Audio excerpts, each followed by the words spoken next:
الحمد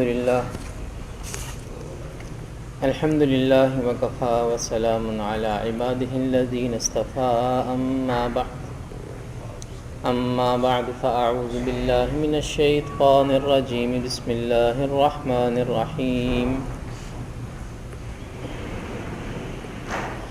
إن الذين آمنوا وعملوا الصالحات يهديهم ربهم بإيمانهم تجري من تحتهم الأنهار في جنات النعيم دعواهم فيها سبحانك اللهم وتحيتهم فيها سلام وآخر دعواهم أن الحمد لله رب العالمين صدق الله العظيم وصدق رسوله النبي الكريم اللهم صل على سيدنا محمد وعلى آل سيدنا محمد وأصحاب سيدنا محمد وبارك وسلم عليه۔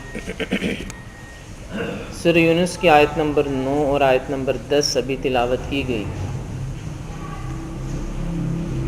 اس سورت کی آیت نمبر 9 میں جو بھی تلاوت کی گئی ہے، اللہ تعالیٰ نے ہمارے معاشرے میں پائے جانے والے بہت سے سوالات کا جواب دیا ہے۔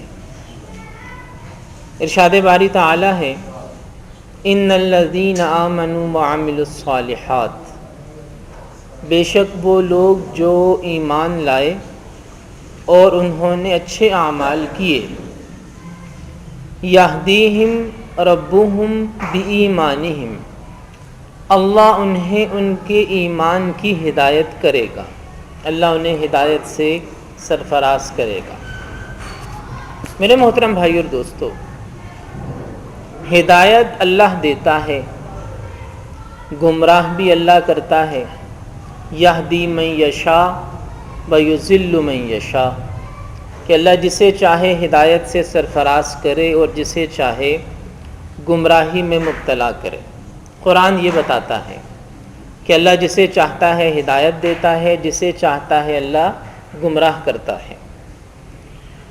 تو پھر ذہنوں میں یہ سوال پیدا ہوتا ہے کہ جب اللہ ہی ہدایت دیتا ہے، جب اللہ ہی گمراہ کرتا ہے، تو پھر انسان کا کیا قصور ہے؟ یہ سوال عام طور سے ذہنوں میں اٹھتا ہے کہ جب اللہ ہی ہدایت دیتا ہے، اللہ ہی گمراہ کرتا ہے، تو پھر انسان کا کیا قصور اور انسان کا کیا کمال؟ ایک سوال تو یہ ہے۔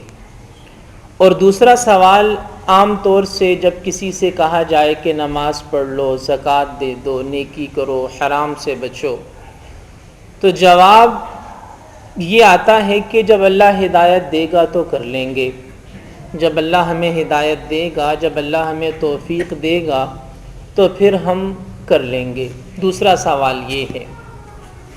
اور تیسرا سوال ہم اکثر علماء سے، اللہ والوں سے پوچھتے ہیں کہ میں ہدایت کے راستے پر چلنا چاہتا ہوں لیکن توفیق نہیں ہوتی، نماز پڑھنا چاہتا ہوں لیکن ہمت نہیں ہوتی، توفیق نہیں ہوتی، خیر کے راستے پر گامزن ہونا چاہتا ہوں، چلا نہیں جاتا۔ تیسرا سوال یہ ہے۔ ان تینوں سوالوں کا جواب اللہ رب العزت نے اس ایک آیت مبارکہ میں دیا ہے کہ یہ جو کہا جاتا ہے کہ اللہ ہی ہدایت دیتا ہے، اللہ ہی گمراہ کرتا ہے، تو انسان کا کمال اور انسان کا قصور کہاں ہے؟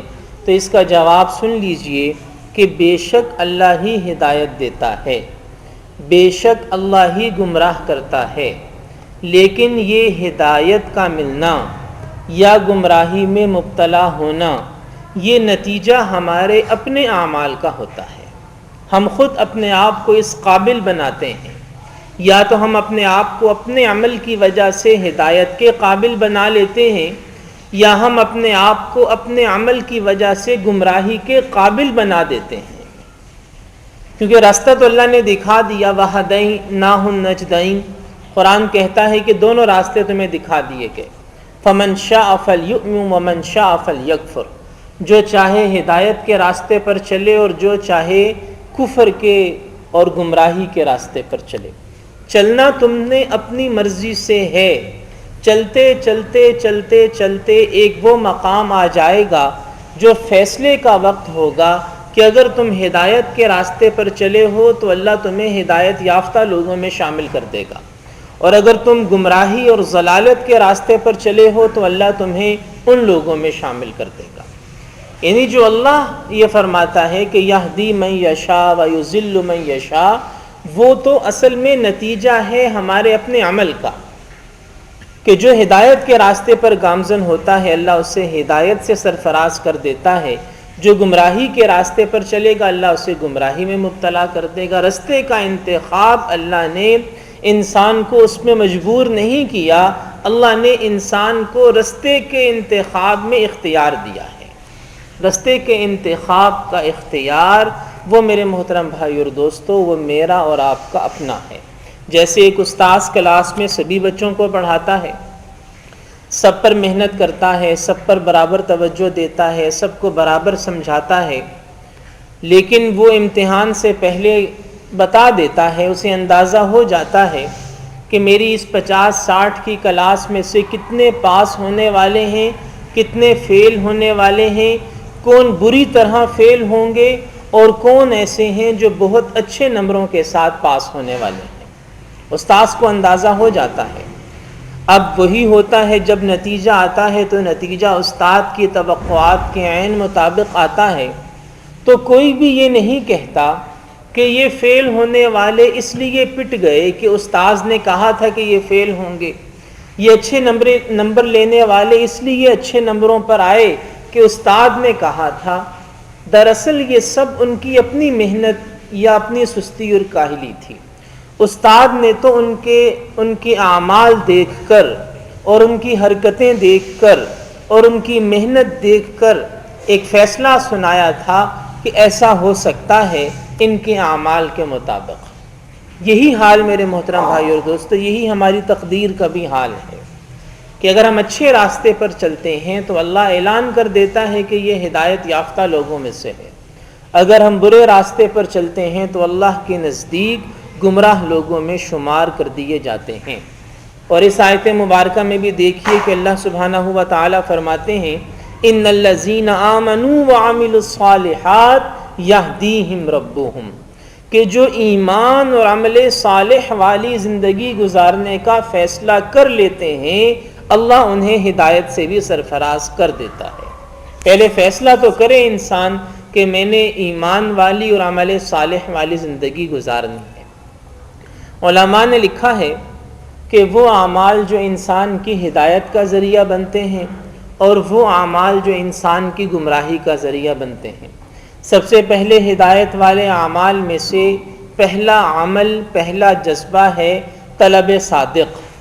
طلب صادق کہ سچی طلب ہو دل کے اندر کہ اپنے دل کو کھول لے ہدایت کے قبول کرنے کے لیے، سچی طلب کے ساتھ ہدایت کی تلاش میں لگا رہے۔ تاریخ انسانی اس بات پہ شاہد ہے کہ جو سچی طلب کے ساتھ ہدایت کے راستے پر چل پڑتا ہے اللہ اسے ہدایت سے سرفراز کر ہی دیتا ہے۔ اس کی سینکڑوں مثالیں آپ کو انسانی تاریخ میں ملیں گی۔ ایک مثال حضرت سلمان فارسی رضی اللہ تعالیٰ عنہ کی ہے۔ حضرت سلمان فارسی رضی اللہ عنہ جیسا کہ نام سے ظاہر ہے فارس کے رہنے والے تھے، مجوسی تھے، آگ کی پوجا کرنے والے، لیکن ہدایت کی طلب تھی دل میں۔ فارس سے چلے عراق پہنچے، عراق میں عیسائیت قبول کر لی، اور عراق میں عیسائی راہب نے بتایا کہ نبی آخر الزماں کی آمد کا وقت قریب ہے۔ قصہ مختصر یہ کہ مدینہ منورہ پہنچے اور اللہ نے نہ صرف ایمان کی دولت سے سرفراز کیا بلکہ اجل صحابہ کرام میں سے ہیں، بڑے صحابہ کرام میں سے ہیں۔ اور حضرت سلمان فارسی رضی اللہ عنہ کو یہ اعزاز حاصل ہے کہ حضرت سلمان فارسی نہ عربی ہیں، نہ قریشی ہیں، نہ ہاشمی ہیں، نہ مکی و مدنی ہیں، اور نہ ہی عربی ہیں، عربی بھی نہیں، عجمی ہیں، ایرانی ہیں، فارسی ہیں۔ لیکن حضرت سلمان فارسی رضی اللہ عنہ کو یہ اعزاز حاصل ہے کہ حضور علیہ الصلوۃ والسلام نے فرمایا سلمان منا اہل البیت سلمان تو ہمارے آل بیت میں سے ہے، ہمارے اہل بیت میں سے ہے سلمان، یعنی ہمارے گھر کا آدمی ہے، ہمارے گھر کا ایک فرد ہے، ایک اجمی ہے، نہ قریشی، نہ ہاشمی، نہ حجازی، نہ مکی، نہ مدنی، نہ عربی، لیکن آپ علیہ الصلاۃ والسلام نے انہیں اپنے گھر کا ایک فرد قرار دیا۔ تو یہ طلب صادق نے انہیں فارس سے اٹھایا اور مدینہ منورہ میں پہنچایا، اور اللہ نے ایمان کی دولت سے سرفراز کیا۔ اور ہدایت ملنے کا دوسرا بڑا سبب ہے ادب۔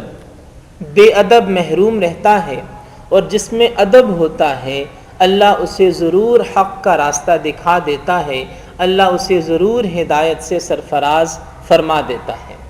ایک ڈاکو کے بارے میں لکھا ہے کہ ایک مرتبہ اس نے اللہ رب العزت کا نام ایک کاغذ کے ٹکڑے پر لکھا ہوا دیکھا، زمین پہ پڑا تھا، وہ اس نے اٹھایا، اللہ نے اس کے دل کی حالت ہی بدل دی، اور اس ایک عمل کی وجہ سے اللہ نے اس کو ہدایت سے سرفراز فرما دیا۔ یہ بھی ایک تفصیلی موضوع ہے، لیکن یہاں مختصر انداز میں ہمیں یہ سمجھنا ہے کہ ہدایت کے حصول کا دوسرا بڑا راستہ اور دوسرا بڑا سبب ادب ہے۔ با ادب با نصیب اور بے ادب بے نصیب۔ جو با ادب ہوتا ہے اللہ سبحانہ و تعالی اس کے مقدر میں ضرور ہدایت لکھ دیتا ہے۔ اور اسی طرح گمراہی کے اسباب میں سے، ہدایت سے دور ہونے کے اسباب میں سے پہلا سبب ہے اللہ والوں سے دشمنی رکھنا۔ جو اللہ والوں سے دشمنی رکھتا ہے، اللہ والوں کا مذاق اڑاتا ہے، اللہ والوں کو حقیر سمجھتا ہے، میرے محترم بھائی اور دوستو، اول تو اسے ہدایت کی دولت ملتی ہی نہیں، اور اگر ایمان پر آنے کے بعد بھی یہ سلسلہ جاری رکھے تو اللہ اسے ایمان سے بھی محروم کر دیتا ہے۔ اس لیے کبھی بھی کوئی شخص جس کا اللہ سے تعلق ہے، جو دینی زندگی گزار رہا ہے، اسے حقیر نہیں سمجھنا، کسی کی بھی نہیں کرنی، کسی بھی انسان کی تذلیل، کسی بھی انسان کی تحقیر، یہ روا نہیں ہے، مسلمان ہو یا غیر مسلم۔ لیکن خاص طور پہ اللہ والوں سے دشمنی رکھنا، اس کا سب سے بڑا نقصان یہ ہے کہ انسان کا ایمان داؤ پر لگ جاتا ہے۔ اس لیے اللہ والوں سے ہمیشہ محبت رکھنی چاہیے۔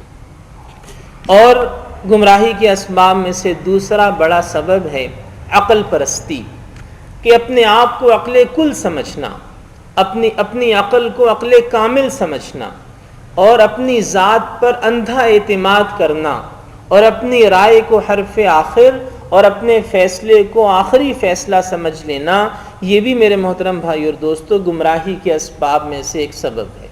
قرآن مجید نے جن نافرمانوں کا ذکر کیا اور ان کی گمراہی کے اسباب ذکر کیے، تو ان کی گمراہی کے اسباب میں سے جو سب سے بڑا سبب قرآن نے بیان کیا وہ ہے وستکبروا،